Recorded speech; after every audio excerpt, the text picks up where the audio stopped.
How can you go somewhere if you don't know where you're trying to go and what you're trying to achieve?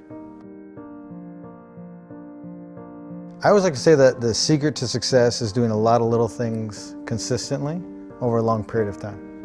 Like, people see the headline, the 50, Yeah. but they don't realize there was a decade that went into that. Of training and building up to it? Everything, you know, you can only get so physically fit for a challenge, and then at that point in time, your mind and your body have to come into alignment, and then the mind takes over. And, you know, one of the biggest questions I get is, how do I come or become mentally tough? And, you know, a lot of people say, oh, you're either born with it, or is it something that you can develop? And I'm in the camp of it's a development process. Anybody can do it. And I mean, it started for me in 7th grade. I grew up as a wrestler in Canada. And I lost my very first match. In fact, I lost almost every match after that. Wow. the entire season. Why'd you keep going?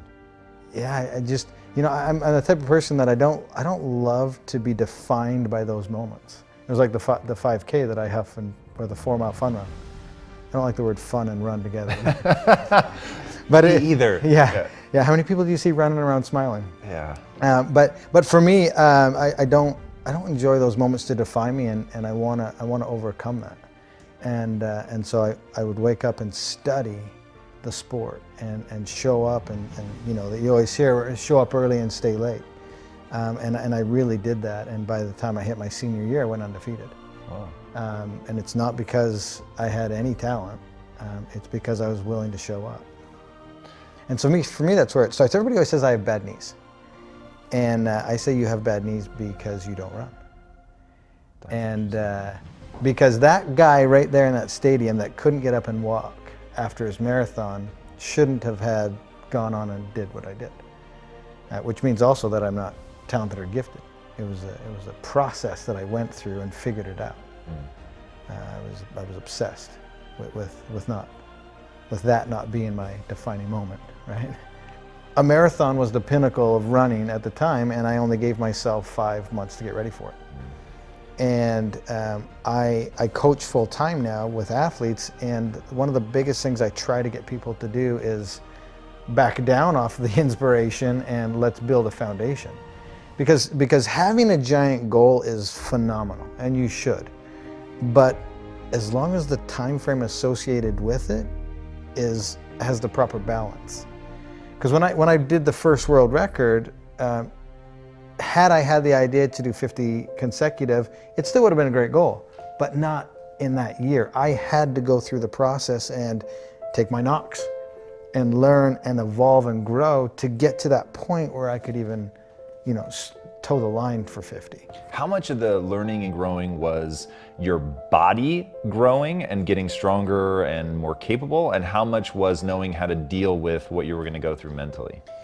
Yeah, both play a very pivotal role, because the amount of volume that I was doing, it's the smaller stabilizers, ligaments, tendons that don't develop as fast as muscles do. And that's why a lot of people get hurt, because they go too quick with the development of these things. And the muscles will always grow faster than the smaller stabilizer things, and people aren't paying attention to those details. And they just get so excited with the enormity of the journey that they're not paying attention to those small things. And if you overlook those, you're going to get injured and you're going to be sidelined. Mental's obviously huge, and that is the sword that you have to continually sharpen. So again, the goal would have been great in 2010. I wasn't nearly mentally tough enough. I had to go through that process to where I could wake up and do it. It's like a muscle. It's like a cardiovascular system. It's something that you can develop, but it takes time. Confidence builds confidence, and success builds success. And having not taken the right steps, I would have ultimately failed come time for the 50. One reason was not enough for me to get back on my bike and do 20 more Ironmans. But as I started going through the list of everything that I was doing and why I was doing it, it's interesting because I would gather them all together, and I'd focus on this big ball. and I would bring it in close to me. And as soon as I focused on that, I started to experience a rebirth. Because now I was focusing on the very, very next moment that I had control over. And everything that I was trying to accomplish and why I was there. And I call this process, now looking back on it, both a rebirth and putting on my uniform, which was the alter ego. And my uniform was those yellow sunglasses you've seen me wear in some of my pictures. And when I put those glasses on, that's when the Iron Cowboy comes out. And that dude is a bad, bad man. And there's nothing that's gonna get in his way. And I do a lot of speaking from stage now, and I want to encourage people to find whatever their uniform is, find whatever their alter ego is.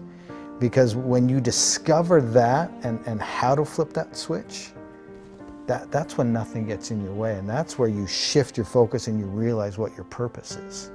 And I knew if I had the courage to get back on my bike and finish that day and then do the 20 more, my life would be different. That you're thinking that while you're there on the ground. And this whole process was about 8 minutes.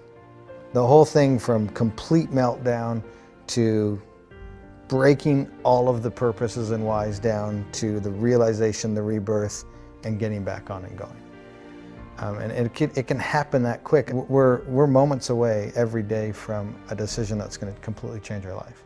Every single moment of every single day has a massive impact on where you ultimately end up. And so that was a huge turning point, but it was all the decisions before and after that led to that moment. If the journey you're on is big enough, and it's going to have enough impact and change your life and other people's lives, one reason's not going to be big enough. And you need to put a lot of thought and a lot of preparation and a lot of meditation into all of the reasons why. Because at some point in time, you're going to need to gather all those little bad boys up and intently focus on it to have enough courage to get back up and do 20 more Ironmans after everything that we went through. We're surrounded today by people being satisfied with mediocre. And for me, as soon as I realized that I could believe in myself, and I had a supporting crew beside me and around me, that it opened up a lot of the doors. And the moment I used someone else's standard of excellence, that was just enough to get me moving. And then you need to put that person aside or look past that person and create or do you. Create your own lane. And so for me, once I stopped looking at what everybody else was doing and then truly believed in what I could do, that, combining it with all those character traits that I talked about before, that's when human potential is truly can be found and experienced. How did you develop the belief in yourself? I think just over a long period of time. Again, it's that whole mental aspect of sharpening that tool and putting yourself in situations where you can learn and grow. Success builds success and confidence builds confidence. And just over time, as I started to do things, I was becoming successful at them. And I was doing a lot of little things consistently over a long period of time. And that's what allowed me to build the confidence to take on the next. And so it was learned. It was learned by doing and taking massive amounts of action. So you have to immediately act and go after it. The only thing I'm trying to do is to get people to open their minds as to what is possible. We're living in a day and age where we're limiting what we think is possible. We're getting in our own way. And my thing that I want to get people to do, and you've probably heard somebody say it before, but motion creates emotion. The hardest thing to do is start moving, engaging.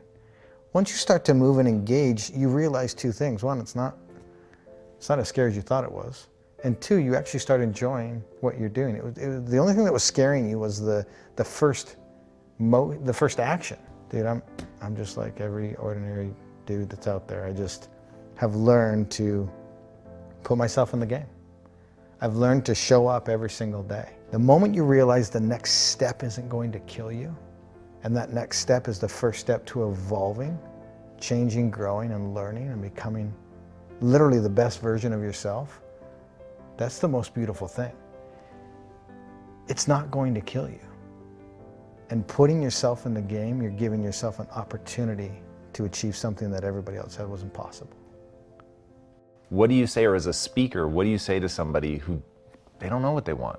I've got a friend right now who's massively struggling, and it's the exact question I asked him. I said, what do you want?